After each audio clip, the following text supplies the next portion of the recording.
రేవంత్ రెడ్డి గారు ప్రస్తావన చేయడం జరిగింది.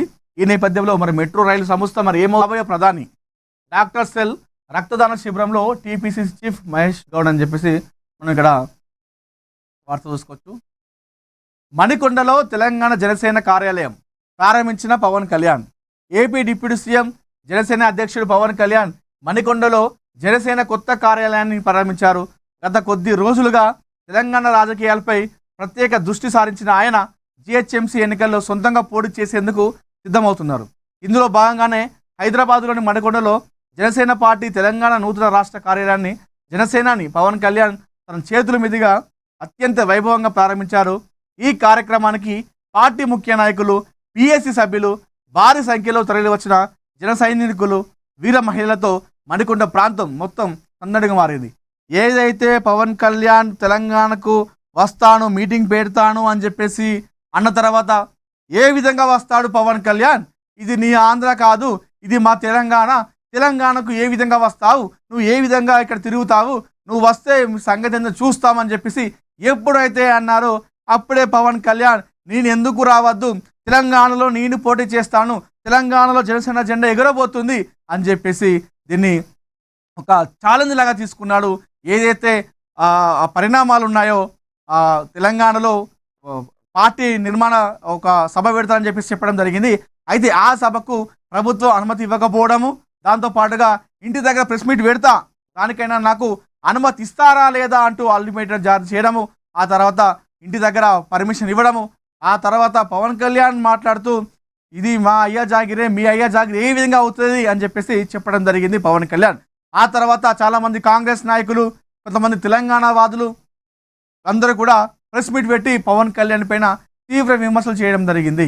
అయితే ఎప్పుడైతే ఇదంతా జరిగిందో అప్పుడే పవన్ కళ్యాణ్ బలంగా అనుకున్నాడు. ఎందుకంటే పవన్ కళ్యాణ్ అనే వ్యక్తి ఒక మొండి వైఖరితో ఉన్నటువంటి వ్యక్తి. ఏదైతే ఆయనను ఒక దగ్గర రెచ్చగొట్టే ప్రయత్నం చేస్తారో అలాంటి దగ్గర ఆయన ఖచ్చితంగా చేసి చూపించాలన్నటువంటి ఒక మొండి వైఖరి అని చెప్పేసి చాలాసార్లు కూడా వాళ్ళ కుటుంబ సభ్యులు కూడా చెప్పడం జరిగింది. మా ఇంట్లో అందరం ఒకలాగుంటే పవన్ అనే వ్యక్తి ఒక డిఫరెంట్గా ఉంటాడు, ఒక మొండి వైఖరి, ఏదైనా అనుకుంటే దాన్ని సాధించే వరకు వాడు ఊరుకోడు అని చెప్పేసి చాలాసార్లు చిరంజీవి గారు, నాగబాబు గారు కూడా చాలాసార్లు చెప్పడం జరిగింది. అయితే ఇలాంటి సందర్భంలో ఇప్పుడు పవన్ కళ్యాణ్ నిన్న జనసేన పార్టీ ఓపెన్ చేయించడం కూడా, ఏదైతే పవన్ కళ్యాణ్ని తెలంగాణకు రావద్దు, నువ్వు తెలంగాణకు ఏ విధంగా వస్తావు, తెలంగాణకు వస్తే నువ్వు సారీ చెప్పి రావాలి, తెలంగాణకు వస్తే నిన్ను అడ్డుకుంటామని చెప్పేసి ఎప్పుడైతే అన్నారో అప్పుడే బలంగా ఫిక్స్ అయిపోయాడు పవన్ కళ్యాణ్. తెలంగాణకు నేను వస్తా, బాజాప్తా వస్తా, తెలంగాణ ఉద్యమ స్ఫూర్తి వల్ల ఈరోజు నేను పార్టీ పెట్టాను అని చెప్పేసి చెప్పినటువంటి పవన్ కళ్యాణ్ నిన్న మణికొండలో పార్టీ ఆఫీస్ని కూడా లాంచింగ్ చేయడం జరిగింది. ఈ నేపథ్యంలో చాలామంది ఇప్పుడు సోషల్ మీడియాలో ఏం చెప్తున్నారంటే ఏదో ఒక్కసారి ఏదో ఒక మీటింగ్ పెట్టుకుంటా అని చెప్పేసి అన్నాడు, ఒక్క మీటింగ్తోనే పోయేది ఇప్పుడు ఏకంగా పార్టీ ఆఫీస్ పెట్టుకునే వరకు తీసుకొచ్చారు. నెక్స్ట్ ఎన్నికల్లో పోటీ చేసి ఏదో రకంగా ముందుకెళ్ళేటువంటి ప్రయత్నం కూడా చేసే అవకాశం ఉంది. అనవసరంగా ఆ రోజు ఏదో ఒక మీటింగ్ పెట్టుకోవడానికి అనుమతిస్తే బాగుండేది, ఎవరైతే ఆయన పైన విమర్శలు చేయకపోతే బాగుండేది, నువ్వు తెలంగాణకు ఎందుకు వస్తావు, ఎలా వస్తావు అని చెప్పేసి అనుకుంటే బాగుండేది అని చెప్పేసి సోషల్ మీడియాలో కొంతమంది ఇప్పుడు వారిపైన చెప్తా ఉన్నారు, వారిపైన విమర్శలు చేస్తూ ఉన్నారు. అనవసరంగా ఒక్క పార్టీ అంటే గోటితో వేయేది గొడ్డల్లాగా తీసుకొచ్చారని చెప్పేసి చాలామంది చెప్తా ఉన్నారు. ఆ రోజు ఏదో ఒక పార్టీ మీటింగ్ పెట్టుకొని ఏదో మాట్లాడుకొని వెళ్ళిపోయేటోడు. ఆ రోజు మీటింగ్ పర్మిషన్ ఇవ్వకపోసరికి ఈరోజు చూడురి డైరెక్ట్ పార్టీ ఆఫీస్ని ఓపెన్ చేసిండు, అక్కడ కార్యకర్తలతో నాయకులతో సమన్వయపరిచిండు, ఫ్యూచర్లో పోటీ చేస్తామంటూ కూడా ఆయన చూసుకెళ్తా ఉన్నాడు. సో ఇది అంటే కొన్నిసార్లు అలా తిరిగిపోద్ది అన్నట్టు. మళ్ళీ మొన్న వరంగల్కి వచ్చినప్పుడు బాబు నిరంజన్ పరామర్శకు వచ్చినప్పుడు కూడా ఎంతమంది ఎంత రెస్పాన్స్, అది తెలంగాణ, మళ్ళీ వరంగల్, అది పోరుగడ్డ, తెలంగాణకు పోరుగడ్డ, అది ఒకటి. అక్కడ అంత ఘనస్వాగతం పలికిరు. ఇదే వరంగల్కు వైఎస్ జగన్మోహన్ రెడ్డి గతంలో వచ్చినప్పుడు తెలంగాణ ఉద్యమ సమయంలో ఇదే తెలంగాణ ఆంధ్ర మూమెంట్ జరిగినప్పుడు ఇదే జగన్మోహన్ రెడ్డి పైన రాళ్లతో దాడి చేసారు తెలంగాణ ఉద్యమకారులు, తెలంగాణ వాదులు.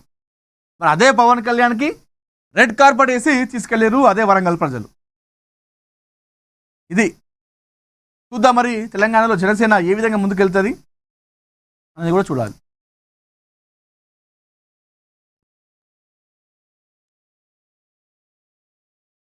గాంధీ సరోవర్కు రక్షణ శాఖ గ్రీన్ సిగ్నల్. గాంధీ సరోవర్కు రక్షణ శాఖ గ్రీన్ సిగ్నల్ అని చెప్పి వార్త వస్తున్నాము. రాజ్నాథ్కు థ్యాంక్స్ చెప్పిన సీఎం రేవంత్ రెడ్డి ఇక మూసి ముందుకే అని చెప్పేసి చూస్తా ఉన్నాము. సో గాంధీ సరోవర్ ప్రాజెక్టుకు రక్షణ శాఖ గ్రీన్ సిగ్నల్ జపించింది. గోల్కొండ ఆర్టిలరీ సెంటర్ పరిధిలోని 83.818 ఎకరాల రక్షణ శాఖ భూమిలో అభివృద్ధి పనులు చేపట్టేందుకు కేంద్రం గ్రీన్ సిగ్నల్ ఇచ్చింది. గాంధీ సరోవర్ ప్రాజెక్టుకు రక్షణ శాఖ గ్రీన్ సిగ్నల్ ఇచ్చినందుకు రక్షణ శాఖ మంత్రి రాజ్నాథ్ సింగ్కు సీఎం రేవంత్ రెడ్డి శుక్రవారం కృతజ్ఞతలు తెలిపారు. రక్షణ మంత్రిత్వ శాఖ సహకారానికి తెలంగాణ ప్రభుత్వం తరపున ధన్యవాదాలని పేర్కొన్నారు. మూసీ పునర్జీవనంలో గాంధీ సరోవర్ ప్రాజెక్టు కీలక మైలు రాయిగా భావిస్తున్నామని, మూసీ పరివాహక ప్రాంతాన్ని సాంస్కృతిక ప్రజా వారసత్వ ఆస్తిగా మార్చడమే తమ ప్రభుత్వ లక్ష్యమని తేల్చి చెప్పారు. 150 మీటర్ల ఎత్తులో గాంధీ విగ్రహం అట ఈ విధంగా ఉండబోతుంది. మనం ఇక్కడ చూసుకోవచ్చు ఊహా చిత్రంలో ఈ విధంగా గాంధీ విగ్రహం ఉండబోతుందట. ఈ విషయంలో రక్షణ శాఖ గ్రీన్ సిగ్నల్ ఇచ్చింది రాష్ట్ర ప్రభుత్వానికి, మీరు చేసుకోవచ్చు అని చెప్పేసి. తెలంగాణ ప్రభుత్వం ప్రతిష్టాత్మకంగా చేపట్టిన మూసీ పునర్జీవన ప్రాజెక్టులో భాగంగా హైదరాబాద్లోని బాపు ఘాట్ వద్ద గాంధీ సరోవర్ ప్రాజెక్టును నిర్మిస్తున్నారు. ఈ ప్రాజెక్టులో భాగంగా బాపు ఘాట్ వద్ద సుమారు 150 మీటర్ల ఎత్తులో మహాత్మా గాంధీ భారీ విగ్రహం, మ్యూజియం, లండన్ ఐ తరహా రాట్నం, సైక్లింగ్ ట్రాక్లు, బోటింగ్ సదుపాయంతో పాటు పలు పర్యాటక ఆకర్షణలు అభివృద్ధి చేస్తున్నారు. ప్రాజెక్టుకు సంబంధించిన డిజైనింగ్, డిబిఆర్ ఇదివరకు సిద్ధమయ్యాయి. ఇప్పుడు పనుల నిర్వహణకు రక్షణ శాఖ అనుమతులు మంజూరు చేసింది. గోల్కొండ ఆర్టిలరీ సెంటర్ పరిధిలోని 83.818 ఎకరాల రక్షణ శాఖ భూమిలో అభివృద్ధి పనులు చేపట్టేందుకు కేంద్రం గ్రీన్ సిగ్నల్ ఇచ్చింది. ఈ భూమికి ఈ కీలకమైన క్లియరెన్స్ లభించడంతో బాపు ఘాట్ వద్ద ప్రాజెక్టు నిర్మాణ పనులు మరింత వేగవంతం కానున్నాయి. దీంతో ఇక మూసీ ప్రాజెక్టు ముందడుగు పడినట్లే అని చెప్పేసి చూసుకోవచ్చు. సాయి కృష్ణ కుటుంబానికి చంద్రబాబు భరోసా, అదృష్టంపై ఉన్నత స్థాయి దర్యాప్తు. ఏదైతే సాయి కృష్ణ కుటుంబం మా కొడుకుని చంపేశారు, కనీసం బాడీనివ్వండి అని చెప్పేసి తల్లి చెప్తా ఉంది. బతుకుంటే దీనిపైన ఇప్పటికే ఆంధ్రప్రదేశ్లో అటు కూటమి వర్సెస్ వైసీపీ అక్కడ ఒక రాజకీయ రగడ కనిపిస్తున్న నేపథ్యంలో మొన్న బాధిత కుటుంబం దగ్గరికి జగన్మోహన్ రెడ్డి గారు వెళ్ళడం జరిగింది. అయితే అనూహ్యంగా నిన్న ఆ తల్లి చంద్రబాబు గారిని కలవడం జరిగింది. ఈ విషయం పైన సానుకూలంగా స్పందించారు. సో అదృశ్యం పైన ఉన్నత స్థాయి దర్యాప్తు చేస్తామమ్మా అని చెప్పేసి భరోసా కూడా ఇవ్వడం జరిగింది. ఆ తల్లి కూడా బయటకు వచ్చిన తర్వాత చంద్రబాబు గారి పైన ఒక పాజిటివ్గా స్పందించింది. చంద్రబాబు గారు దీనిపైన మాట్లాడారు. సో ఇన్ని రోజులు మేము ఏదో తప్పుగా అనుకున్నాం, కానీ చంద్రబాబు గారు ఈ విషయంలో కరెక్ట్గా ఉన్నారు. చంద్రబాబు గారు అదేవిధంగా పవన్ గారు ఇద్దరు కూడా మాకు న్యాయం చేస్తామని చెప్పేసి హామీ కూడా ఇవ్వడం జరిగింది. మా బాబు విషయంలో ఏం జరిగిందో అనే విషయంలో దాని వెనకాల ఏదైనా కుట్ర ఉందా లేదంటే ఏం జరిగిందనే మొత్తం కూడా మీకు తీసుకొచ్చి ఆ విషయాన్ని ఏవైతే జరిగిందో మీ బాబు విషయంలో అంతా కూడా మీకు క్లియర్ ఇస్తామని చెప్పేసి చెప్పినట్టుగా ఆ తల్లి మీడియాతో మాట్లాడడం జరిగింది.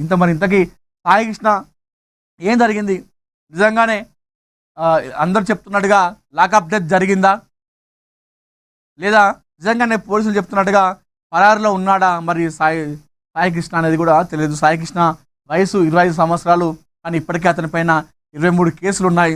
అటు మర్డర్, మానభంగాలు, పోక్సో, అల్లర్లు, గొడవలు ఇలాంటి మొత్తం కలిపి 23 కేసులు కూడా ఆయన పైన సాయి కృష్ణ పైన నమోదు కావడం జరిగింది. ఇలాంటి నేపథ్యంలో ఆయన పైన తీవ్రమైన విమర్శలు వస్తున్నాయి. అటు కొంతమంది సపోర్ట్ చేస్తూ ఉన్నారు, మరి కొంతమంది